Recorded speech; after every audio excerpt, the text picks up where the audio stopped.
early Saturday morning, still dark out. I was running late for work and speeding a little more than I should have been, coasting down the highway in the middle lane. The world felt empty, just headlights cutting through the mist and my tires humming over the asphalt. That's when I noticed something strange in my left side mirror. A black Honda Civic was rapidly gaining on me in the fast lane. At first, I thought it was just another impatient driver. I eased up slightly, preparing to let them pass. But something about the way that car moved felt off, like the driver was struggling with control or didn't care. As the Civic pulled alongside me, I turned my head to get a better look. I could make out a man behind the wheel, face stiff, eyes darting nervously. But what really caught my attention was in the back seat. There was someone else in the car, a young woman. Her face pressed up against the rear window, eyes wide with terror. She was hitting the glass, mouthing something, over and over again. At first, I thought maybe it was a joke, a prank between friends. But then the driver looked over and suddenly shoved her down hard. The car swerved, violently correcting itself. My stomach dropped. That woman wasn't joking. She was begging for help. I couldn't just ignore it. My hands tightened on the steering wheel, and I sped up to fall in behind them. As I followed, I could see the man in the driver's seat repeatedly swinging his arm behind him, striking her. Her limbs flailed, barely visible through the rear window. I was witnessing a kidnapping in real time. Panic set in, but I knew I had to do something. I didn't know if he had a weapon. I didn't know how far he would go, but I couldn't let that car disappear into the night. I took the next exit, pretending to leave, but instead looped around, cutting across the grassy shoulder back onto the highway ahead of him. I had already dialed 911, my voice shaking as I explained what I'd seen. The dispatcher was calm but urgent, guiding me through every second. I sped up again, going nearly 150 kilometers per hour, trying to catch up before he vanished. But he spotted me. The Civic began weaving through lanes, trying to lose me. When I finally pulled up beside him, he did something that still makes my blood run cold. He swerved across 2 lanes directly in front of me, forcing me to brake hard. Then he slammed his own car to a stop, jumped out, and started running straight at me. There was something in his hand. I couldn't tell what, but it was enough to jolt me into survival mode. I threw my car in reverse, tires screeching, backing up fast until he slowed down. The second he hesitated, I dropped into drive and floored it, flying past him before he could return to his car. The dispatcher's voice came through again, calm, steady, telling me a state trooper was stationed just a few kilometers ahead. "Don't stop," she said. "Just keep going. We've got eyes on him now." The Civic was behind me again. The chase had flipped. He was tailing me. We were now pushing 180 kilometers per hour. My heart felt like it would tear out of my chest. And then I saw it. Red and blue lights flashed in the dark ahead of us, like salvation cutting through the shadows. The officer merged onto the highway behind the Civic. Suddenly, the hunter became the hunted. I moved to the shoulder and watched the man try to flee, but with me in front and the trooper behind, he had nowhere to go. The Civic veered off into the grass.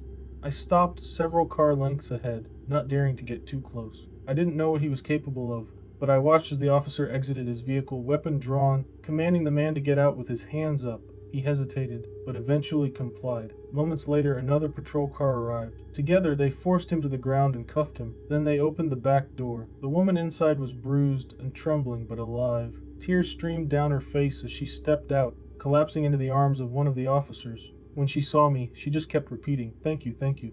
You saved my life."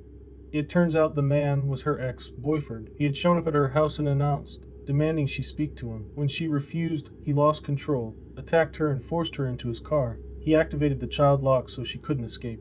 He was driving her somewhere. No one knew where.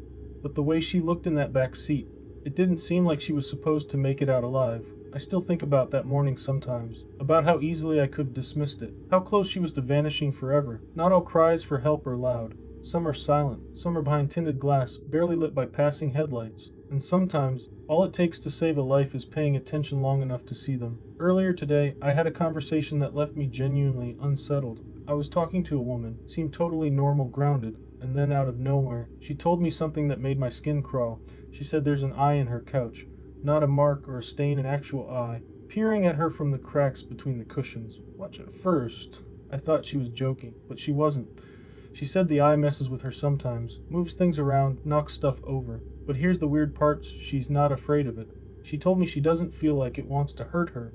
Still, I couldn't shake it, the way she said it, so calm like it had just become a normal part of her life. As soon as the conversation ended, I went down a rabbit hole online, trying to figure out if anyone else had experienced something similar. The internet had no shortage of theories. Some people say it's a spiritual awakening, others say it's a haunting, or even worse, something demonic. But there was one detail she shared that stuck with me. She has black mold in her house. Now, black mold is no joke. It can mess with your body and your brain. In severe cases, it's been linked to hallucinations, memory loss, even neurological problems. So, part of me wondered maybe that's the answer. Maybe she's not seeing something supernatural. Maybe it's a reaction to the mold.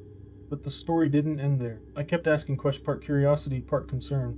And then she said something that made my stomach drop. She said, "I have a video." The moment those words left her mouth, I got chills. I wasn't sure what to expect. Maybe a blurry clip, a weird shadow. But when she pulled out her phone and started scrolling, I could tell right away the video was real. It looked like it had been filmed by someone older, not used to smartphones. The camera was zoomed in way too far, a little shaky, but you could still see it. Right there between the cushions was an eye, a real one. It blinked. My coworker and I just stared at the screen in silence. We didn't know what to say. It didn't look fake. It didn't look edited. It looked alive. I don't know what to make of it. Maybe there's a logical explanation. Maybe not. But I had to share this because I need to know. Has anyone else ever experienced anything like this? Have you ever seen something watching you from a place it shouldn't be? Let me know in the comments. Or if you've got a story like this, I'd love to hear it. Because sometimes, the scariest things aren't ghosts or monsters. Sometimes, it's the idea that something is quietly watching you, and you're the only one who can see it. A few months ago, I was invited to a wedding that was being held pretty far from where I live. It wasn't just a town or two over, we're talking hundreds of miles. Flights were pricey, and I didn't feel like spending that much on a quick weekend trip, so I figured why not drive. I'd always wanted to see more of that part of the country anyway, and there were a few scenic spots and small towns along the way that I'd been meaning to check out. So I packed up, gassed up, and hit the road. The first morning of the trip was smooth. I got an early start and spent most of the day behind the wheel, only stopping a few times to explore roadside attractions and stretch my legs. But I underestimated how long everything would take, and by the time the sun started setting, I still had a long way to go. It was getting late, and I could feel the exhaustion creeping in. I decided to call it a night and started looking for a hotel. I figured I'd get off the highway, grab some gas, and find the nearest place to crash. So I exited onto a smaller road and started driving. After about 5 miles of quiet, winding pavement, no streetlights, no signs of life, I started to think maybe I should turn around, but just as I was about to, I spotted a small glowing sign in the distance. A gas station. Relieved, I turned off and followed the narrow road. The station was tiny, just 2 pumps, an old convenience store, and absolutely nothing else around. No cars, no houses, no noise. I pulled in, filled up the tank, and tried to check my phone for directions or nearby hotels. No signal, dead zone. I walked over to the building, but the inside was dark. Closed. Not a single person in sight. At that point, the quiet was starting to feel a little off. Not peaceful, unnerving. Still, I figured I'd just retrace my path, get back to the main road, and keep going. I turned right where I thought I had come in, but something was different. The road didn't look familiar. I kept driving, trying to remember landmarks, but in the pitch black of night, everything looked the same.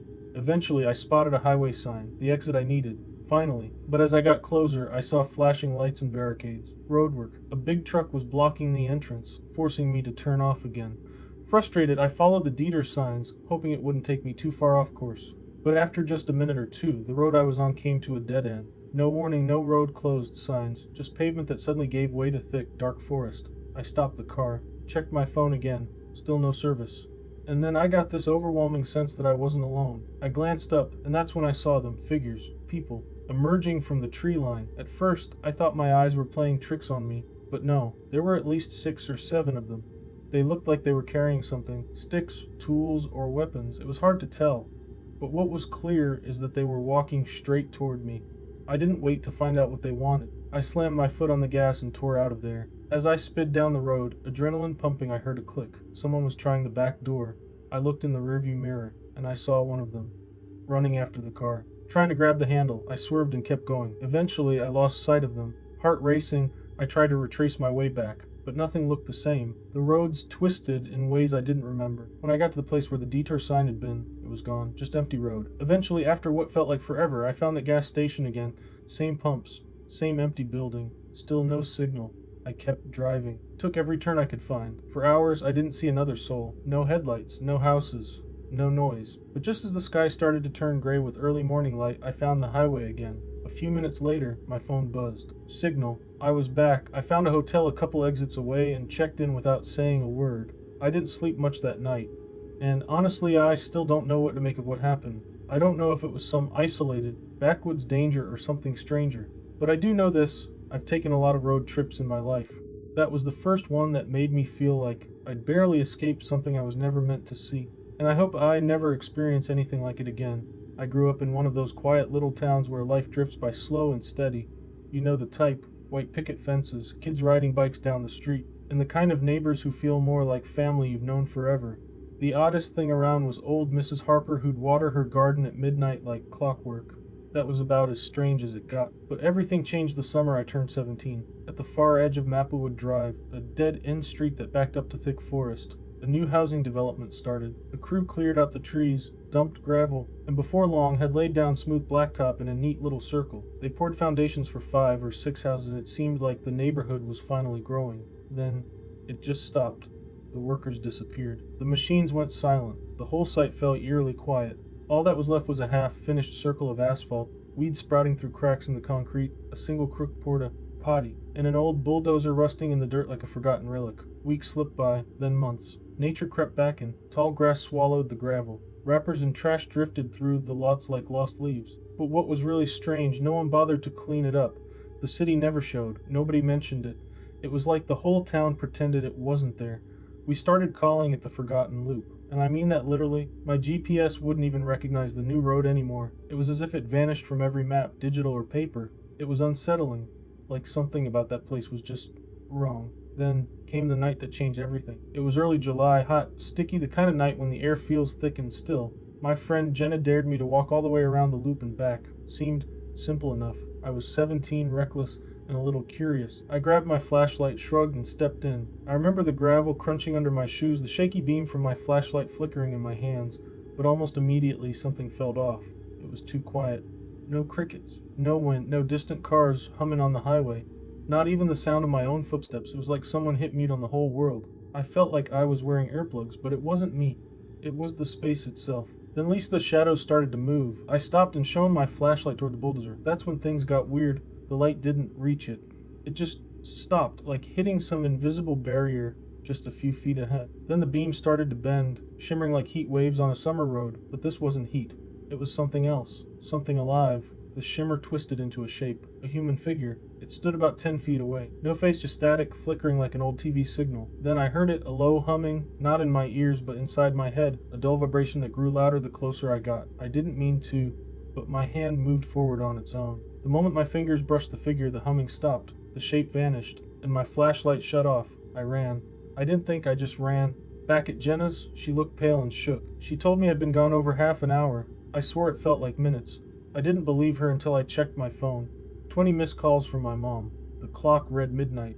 I'd gone at 11:30. I didn't sleep that night. The worst part, a few days later I went back, alone. I didn't step inside this time. I just stood at the edge, listening.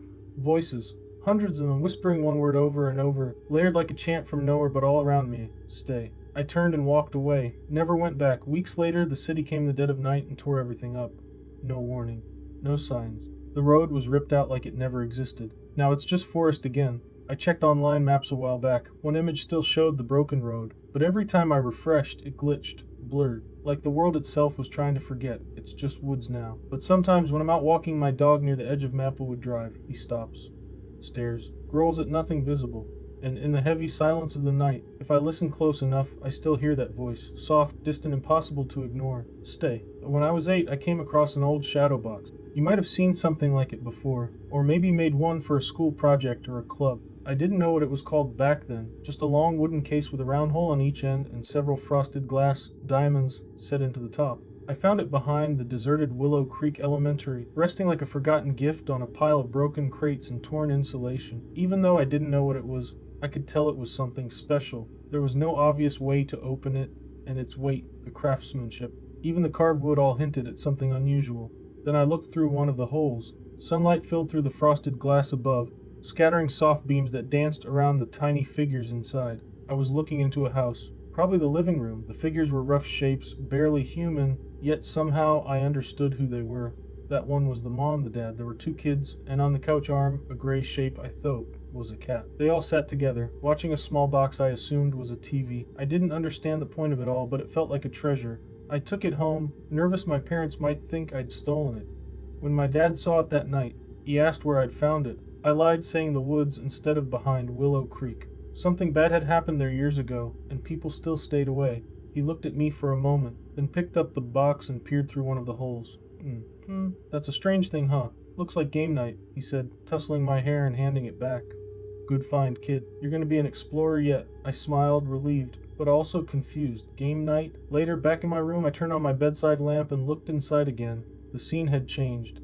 Now they were gathered around a dining table. Still mom, dad, and two kids. I even spotted the cat curled up on a shelf. On the table was a tiny board game. I never told anyone about the changes. They'd think I was making it up, or worse, take it away. So I kept watching, sometimes for hours. I hid how fascinated I was, though it was hard not to get obsessed. I didn't want to miss a thing. The scene stayed in the same house but moved room to room, and over time the people and pets changed too. But I always felt it was the same family. Most days the scenes were ordinary, just a family living their lives. The tiny figures had no faces, but somehow I knew their stories. I saw the boy get in trouble at school, the girl's first dance recital, the couple argue and later make up, the family share celebrations or comfort each other. When I was 16, I noticed the dad changing. He barely slept and sat alone in a chair, away from them all. They fought more, and the family spent less time together. I worried they might break up. The scenes didn't update every day, so I waited until the weekend to see more. One day, I saw them embracing, the parents holding each other, the kids close by. I even cried a little. Maybe they were okay after all. Then 2 weeks later, everything went dark. That night, the dad was back on the couch, a laptop in his lap. It looked late, but shadows on the walls felt like dark shapes closing in. Then something new appeared beside him. A knife. Despite watching for years, this was the only time the scene shifted so sharply. It hurt my head to watch, and I had to look away after a few moments, not just because of what was happening. He went to the boys' room first, then the girls', hurting them both. Finally, the mom. The last scene changed slowly, until you couldn't tell she was even there, just shattered shapes across the bed and floor. After that, I never looked inside the box again. I put it in a locked, safe deposit box where it still sits. You'd think I'd destroy it, but I couldn't. Somehow I knew even though I was done with it, it wasn't done with me. That became clear a few weeks ago. I haven't felt like myself. Nightmares, dark thoughts. I can't sleep. I snap at people for no reason. Knowing what I'm doing only makes it worse. I've been trying to get better, but it feels like I'm losing control. I have to do something. I plan to write all this down, rate it back, and if it didn't seem crazy, give it to my wife in the morning. She might not understand it, but at least she'd know what's on my mind. But just now I saw it beside me. That small, long object, a pointed tool. I've never seen it this close in years. I tell myself I have to get rid of it, throw it far away from me and my family, but I can't. Maybe because it's not my choice, or maybe because it's what I want, or maybe because of what I saw next. Because I did try to toss it, even if just into the yard. I opened the front door, ready to throw it, when I saw something in the shadows at the tree line. An eye, huge, monstrous, shifting, terrifying, and somehow familiar. Because I knew I knew the creature it belonged to all too well. My wife Alina passed away just before our daughter's 7th birthday. She had gone to visit her family down in Belize when suddenly she fell sick. Less than 3 days after her first symptoms, we got the news. She was gone. I don't have words to explain the emptiness. I'm not here to dwell on that. I've lived in Honduras all my life. I'd traveled a bit north and south, but something always drew me back home. Elena and I had been living in Tegucigalpa ever since Sofia was born, but we often talked about moving to the Caribbean coast. Elena grew up there, and always seemed like a good place to raise a kid. Now it was just Sofia and me, but I was determined to give her the best life possible. We tried for more, but life didn't let that happen. Every time I looked at Sofia, I saw Alina, her dark eyes, her thick black hair. I couldn't look away without remembering all the promises we made. So a couple of months after Elena's passing, I packed our things and moved. No more waiting. If you keep heading northeast past Puerto Cortes, there's a small fishing village. You know you're close when the paved roads give way to dirt, and the towering ceiba trees cast long shadows. It's like nature itself tries to hold you in the warmth of the sun, stretching branches to create more shade. I grew up working on boats, so finding a job wasn't hard. A few people knew Elena's family, so that opened some doors before I even introduced myself. I found a modest house made of worn white stone, with one wall of rough, exposed brick. A perfect reflection of the town, beautiful but weathered. We moved in quickly. The house had been empty since its last owner passed, and the family was eager to sell. It was nice enough, but you could feel the history lingering. Faint scratches on the floors, stubborn stains on the walls, a kitchen forever smelling of fried seafood. It wasn't unpleasant, just different. Elena's death hit everyone hard. I had to keep my composure for Sofia, but as I settled into this new routine, everything was changing fast. Sofia started school and met new friends.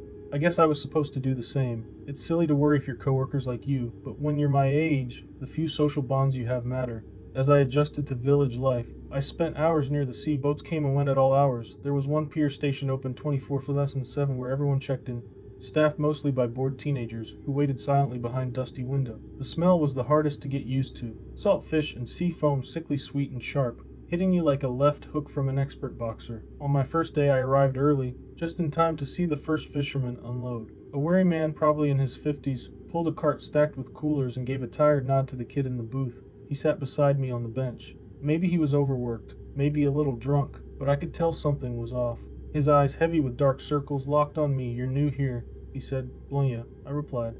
"I fix boats." "Good." He nodded. "Mine's only afloat because it's too broken for the ocean to swallow."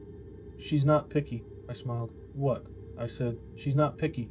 I gestured vaguely toward the sea.